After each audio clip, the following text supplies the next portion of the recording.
నమస్తే welcome to prime nine news. నేను సువర్ణ. Bulletin updates చూస్తే సీఎం చంద్రబాబుతో డిప్యూటీ సీఎం పవన్ కళ్యాణ్ భేటీ అయ్యారు. కొండపల్లిలోని చంద్రబాబు నివాసంలో జరుగుతున్న ఈ లంచ్ భేటీలో తాజా రాజకీయ పరిణామాలపై, కాకినాడ పోర్టు నుంచి పేదల బియ్యం అక్రమంగా విదేశాలకు తరలిస్తున్న వ్యవహారంపై చర్చిస్తున్నారు. అలాగే సోషల్ మీడియాలో పెడుతున్న పోస్టులకు సంబంధించి తీసుకుంటున్న చర్యలపై, రాజ్యసభ ఎంపికపై సీఎం చంద్రబాబు, పవన్ కళ్యాణ్ చర్చకు వచ్చే అవకాశం ఉంది.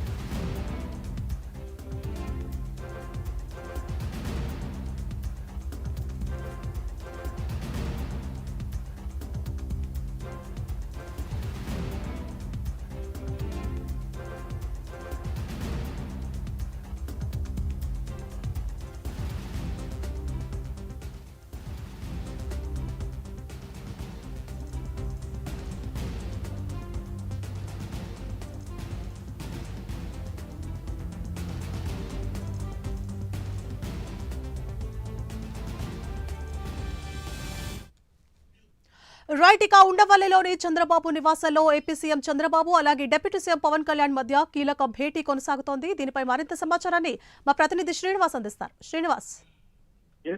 సువర్ణ, కొద్దిసేపటి క్రితమే రాష్ట్ర ముఖ్యమంత్రి చంద్రబాబు నాయుడు నివాసానికి కూడా డిప్యూటీ సీఎం జనసేన అధినేత పవన్ కళ్యాణ్ చేరుకున్నాడు. కొద్దిసేపటి క్రితమే ఆయన సీఎం ఇంటికి చేరుకున్నాడు. అయితే ఈ రోజు అంటే జనరల్ గా సీఎం డిప్యూటీ సీఎం సమావేశానికి ప్రాధాన్యత లేకున్నా ఈ రోజు మటుకు ఆయన ఇంటికి నేరుగా రావడం, ఈ రోజు ప్రత్యేకంగా భేటీ కావడం మటుకు ఒక ప్రత్యేకతను సంతరించుకొని చెప్పుకోవచ్చు. అయితే ఈ రోజు డిప్యూటీ సీఎం డిప్యూటీ సీఎం సమావేశంలో కూడా కొన్ని కీలకమైన అంశాలపైన కూడా చర్చించే అవకాశం అని చెప్పేసి కూడా సమాచారము. దాన్ని చూస్తే ఈ రోజు మధ్యాహ్నం కాసేపటి క్రితమే వచ్చిన పవన్ కళ్యాణ్ మొదట ఇటీవల సీఎం చంద్రబాబు నాయుడు సోదరుడు రామ్మూర్తి నాయుడు అనారోగ్యంతో కూడా మృతి చెందారు. అయితే పవన్ కళ్యాణ్ ఢిల్లీ ఎన్నికల ప్రచారం అలాగే ఢిల్లీ టూర్ నేపథ్యంలో కూడా అతను చంద్రబాబు నాయుడు తో కలవలేకపోయారు. చంద్రబాబు నాయుడు ఏదైతే వాళ్ళ తమ్ముడు మృతి చెందారో దానిపైన కూడా అతను కలవలేకపోయాడు. అయితే ఈ రోజు మొదట ఏదైతే సీఎం చంద్రబాబు నాయుడు తమ్ముడు మృతి చెందాడో రామ్మూర్తి నాయుడు మృతిపై కూడా చంద్రబాబు నాయుడు అతనికి శ్రద్ధాంజలి ఘటించి సానుభూతి వ్యక్తం చేసే అవకాశం ఉంది. అలాగే ఈ రోజు జరిగే సమావేశంలో కూడా సీఎం చంద్రబాబు నాయుడు అలాగే డిప్యూటీ సీఎం పవన్ కళ్యాణ్ కూడా ఈ రోజు లంచ్ తర్వాత కూడా పలు అంశాలపైన చర్చిస్తారని చెప్పేసి కూడా అధికారులు చెప్తున్నారు. ఈరోజు మధ్యాహ్నం ఈ రోజు కరెక్ట్ గా భోజనం ఇద్దరు కలిసి అంటే సీఎం డిప్యూటీ సీఎం కూడా లంచ్ చేసే అవకాశం ఉంది. ఇప్పటికే దానికి సంబంధించిన ఏర్పాట్లు చేశారు సీఎంఓలో అధికారులు కూడా.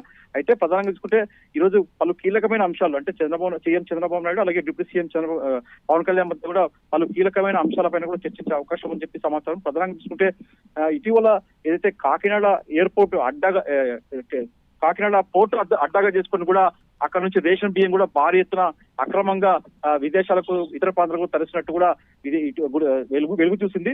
సాక్షాత్తు డిప్యూటీ సీఎం పవన్ కళ్యాణ్ కూడా అతను సివిల్ సప్లై శాఖ మంత్రితో పాటు ఇతర అధికారులతో కూడా అతను ఏదైతే కాకినాడ పోర్టుకు చేరుకొని అక్కడ తానే స్వయంగా కూడా ఒక షిప్ లో బయలుదేరి ఏదైతే షిప్ లో అక్రమంగా బియ్యం తరలిస్తున్నారో దాని ఆ షిప్ ను కూడా వాళ్ళు సీజ్ చేయడం జరిగింది. అయితే ఇక్కడ నుంచి దాదాపు గత కొన్నేళ్ళు అంటే వైసీపీ పాలన చూసుకుంటే గత 5 ఏళ్లుగా దాదాపు ఇక్కడ నుంచి కాకినాడ పోర్టు అడ్డాగా చేసుకొని కూడా ఇక్కడ పెద్ద ఎత్తున పేదలకు అందాల్సిన రేషన్ బియ్యం అయితే ఉందో అది కొన్ని వేల మెట్రిక్ టన్నుల బియ్యం కూడా ఇక్కడ కాకినాడ పోర్టు నుంచి కూడా విదేశాలకు ఎగుమతి చేసినట్టు కూడా స్పష్టమైంది.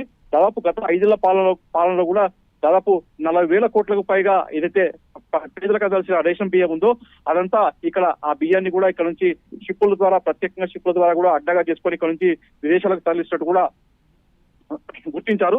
అయితే పవన్ కళ్యాణ్ అలాగే సివిల్ సప్లై శాఖ మంత్రి నాదెండ్ల మనోహర్ వాళ్ళ తనిఖీలతో ఈ బండారమంతా వెలుగుచ్చిందని చెప్పుకోవచ్చు. గత 5 ఏళ్ల నుంచి స్థానిక వైసీపీ నేతలు కావచ్చు, కొందరు ఇతర నేతలు కావచ్చు, పెద్ద ఎత్తున కూడా అయితే బియ్యాన్ని అక్కడ నుంచి అక్రమంగా తరలిసినట్టు వెలుగు చూసింది. దీనిపైన కూడా మొత్తం సమాచారాన్ని కూడా ఈ రోజు డిప్యూటీ సీఎం వద్ద ఉంచుకున్నారు. ఆ సమాచారం అంతా కూడా ఈ రోజు ముఖ్యమంత్రి చంద్రబాబు నాయుడు దృష్టికి తీసుకొచ్చే అవకాశం ఉంది. అక్కడ ఎట్లా రాష్ట్రంలోని వివిధ ప్రాంతాల నుంచి కూడా అక్రమంగా రేషన్ బియ్యం ఎలా వెళ్తుంది, ఎక్కడికి తరలిస్తున్నారు, ఇలా పేదలకు అందాల్సిన బియ్యం అంతట్లో అక్రమంగా తరలిస్తున్నారని చెప్పేసి కూడా ఆ సమాచారాన్ని కూడా ఈ రోజు ముఖ్యమంత్రి చంద్రబాబు నాయుడు దృష్టికి కూడా డిప్యూటీ సీఎం పవన్ కళ్యాణ్ తీసుకువెళ్లే అవకాశం ఉంటుంది.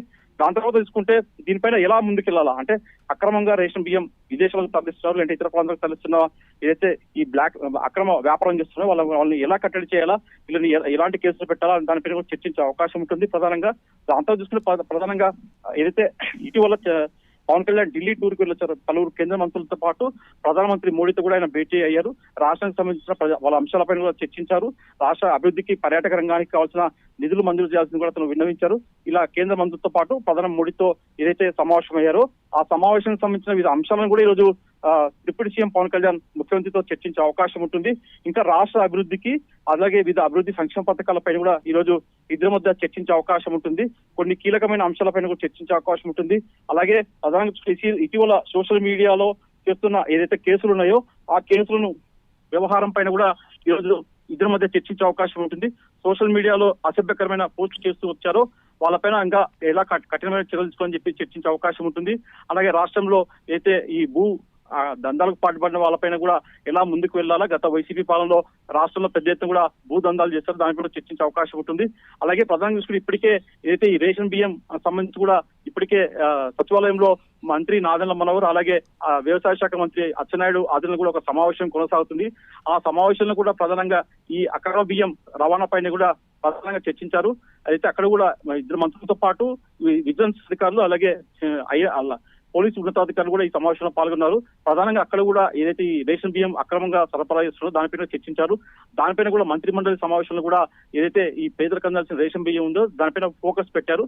దానిపైన కూడా రాష్ట్ర వ్యాప్తంగా ఎలాంటి చర్యలు తీసుకోవాలా, ఏదైతే అక్రమంగా బియ్యం తరలిస్తున్నటువంటి ఎలాంటి చర్యలు తీసుకోవాలని దానిపైన కూడా పోలీస్ శాఖ అలాగే వ్యవసాయ శాఖ అలాగే సివిల్ సప్లై శాఖ ముగ్గురు కలిసి కూడా ఎలాంటి చర్యలు తీసుకోవాలా, ఎలా కట్టడి చేయాలని చెప్పేసి కూడా చర్చించారు. ఆ రిపోర్టును ఆ నివేదికను కూడా డిప్యూటీ సీఎంతో పాటు సీఎం చంద్రబాబు నాయుడు దృష్టికి తీసుకెళ్లే అవకాశం ఉంటుంది. మొత్తం చూసుకుంటే రాష్ట్రంలో ఇటీవల కూడా పెద్ద ఎత్తున కూడా గత వైసీపీ పాలన కూడా చాలా మంది కూడా వైసీపీ నేతలు పెద్ద ఎత్తున భూములు అక్రమంగా వాళ్ళు అక్రమంగా గుంజుకున్నారు. కొన్ని చోట్ల కూడా అక్రమ రిజిస్ట్రేషన్ చేసుకున్నారు. వీటిపైన కూడా ప్రభుత్వం కూటమి సర్కార్ ఎలా ముందుకు వెళ్ళాలని దానిపై కూడా చర్చించే అవకాశం ఉంటుంది. అలాగే వివిధ సంక్షేమ పథకాలు అంటే రాబోయే కాలంలో కూడా కొత్తగా ఇంకా రేషన్ కార్డులు ఇచ్చే అవకాశం ఉంటుందని చెప్పి చెప్తున్నారు. ఆ రేషన్ కార్డు ఇచ్చే అంశంపైన చర్చించే అవకాశం ఉంటుంది. అలాగే ప్రధానంగా చూసుకుంటే అయితే ఇటీవల రాష్ట్రంలో 3 రాజ్యసభ సీట్లు కూడా ఖాళీ అయ్యాయి. ఆ రాజ్యసభ సీట్లకు సంబంధించి కూడా ఈ రోజు సీఎం చంద్రబాబు నాయుడు అలాగే డిప్యూటీ సీఎం పవన్ కళ్యాణ్ మధ్య కూడా చర్చించే అవకాశం ఉంటుంది. అయితే 3 స్థానాల్లో ఏదైతే ఒకటి టీడీపీకి ఒకటి బీజేపీకి అని ఇప్పటికే ఖరారైనట్లు సమాచారము. అయితే మరొక ఎంపీ స్థానం మటుకు అది టీడీపీ తీసుకుంటుందా లేకుంటే జనసేన కోరుతుందని చెప్పేసి కూడా రాజకీయంగా ఆసక్తి నెలకొంది. ఇరువురు నేతల మధ్య కూడా ఈ రాజకీయమైన అంశాల పదవులపైన పంపకాలపైన కూడా చర్చకు వచ్చే అవకాశం ఉందని చెప్తున్నారు. అయితే ఇప్పటికే జనసేన నుంచి కూడా కొందరు పేర్లు ప్రముఖంగా వినిపిస్తున్నాయి. రాజ్యసభ సీటు కోరే అవకాశం అని చెప్పేసి జనసేన పార్టీ వర్గాలు చెప్తున్నాయి. ఖచ్చితంగా అంటే ఒక దశలో డిప్యూటీ సీఎం పవన్ కళ్యాణ్ సోదరుడు నాగబాబు పేరుపై కూడా తెరపై కూడా వచ్చింది. అతనికి రాజ్యసభ సీటు ఇచ్చే అవకాశం ఉంటుందని చెప్పేసి కూడా చర్చకు వచ్చింది. అయితే మరోవైపు మటుకు ఏదైతే 3వ సీటు ఏదైతే రాజ్యసభ సీటు ఉందో అది కూడా టీడీపీకి తీసుకునే అవకాశం ఉంటుందని చెప్పేసి కూడా టీడీపీ వర్గాలు చెప్తున్నాయి. మొత్తం చూసుకుంటే ఈ రోజు ఆ 3 రాజ్యసభ సీట్లు ఎవరికి ఇస్తారు, ఎవరికి ఇవ్వాలనే దానిపైన కూడా ఈ రోజు సీఎం చంద్రబాబు నాయుడు అలాగే డిప్యూటీ సీఎం పవన్ కళ్యాణ్ మధ్య కూడా చర్చించే అవకాశం ఉంటుంది. అలాగే రాష్ట్రంలో తీసుకుంటే ఇటీవల కొన్ని నామినేటెడ్ పోస్టులు కూడా ఇంకా ఖాళీగా ఉన్నాయి. వాటిని కూడా భర్తీ చేసే అవకాశం ఉంటుంది. ప్రధానంగా చూసుకుంటే తిరుమల తిరుపతి ఎస్సీబీసీ ఛానల్ సంబంధించి కూడా సీఈఓ పాటు ఇతర కొన్ని కీలకమైన పదవులు ఉన్నాయి. ఆ పదవుల విషయంలో కూడా ఎవరికి ఇవ్వాలని చెప్పేసి కూడా చర్చించే అవకాశం ఉంటుంది. అలాగే కొన్ని నామినేటెడ్ పోస్టులు ఇంకా భర్తీ చేయాల్సి ఉంటుంది. దానికి సంబంధించి కూడా తెలుగుదేశం పార్టీ నేతలు కావచ్చు అలాగే జనసేన పార్టీకి చెందిన నేతల మధ్యన కూడా ఎవరికి పదవులు ఇవ్వాలా ఎవరికి ఇవ్వాలని చెప్పేసి కూడా దాని మీద కూడా ఇద్దరు నేతలు చర్చించే అవకాశం ఉంటుంది. అలాగే రాష్ట్రానికి సంబంధించిన అంటే వైసీపీకి ప్రత్యర్థి పార్టీ అయిన వైసీపీ ఎలాంటి అడుగులు వేస్తుంది, వారిని ఎలా కట్టడి చేయాలా, గతంలో చేసిన వాళ్ళ అక్రమాలు ఎత్తున్నాయి వాటి మీద ఎలాంటి కేసులు పెట్టాలా, వాళ్ళని ఎలా కట్టడి చేయాలా, రాజకీయంగా పాటు అలాగే ప్రభుత్వ పరంగా చేసిన అక్రమాలపైన కూడా ఎలాంటి ముందుకెళ్లాలని చెప్పేసి కూడా ఈ రోజు చంద్రబాబు నాయుడు డిప్యూటీ సీఎం కళ్యాణ్ మధ్య కూడా ప్రధానంగా చర్చించే అవకాశం ఉంటుందని చెప్పి సమాచారము. అయితే ప్రధానంగా చూసుకునే వరకు రాష్ట్ర అభివృద్ధితో పాటు మిగతా అంశాలపైన కూడా ఈరోజు చర్చించే అవకాశం ఉంటుంది.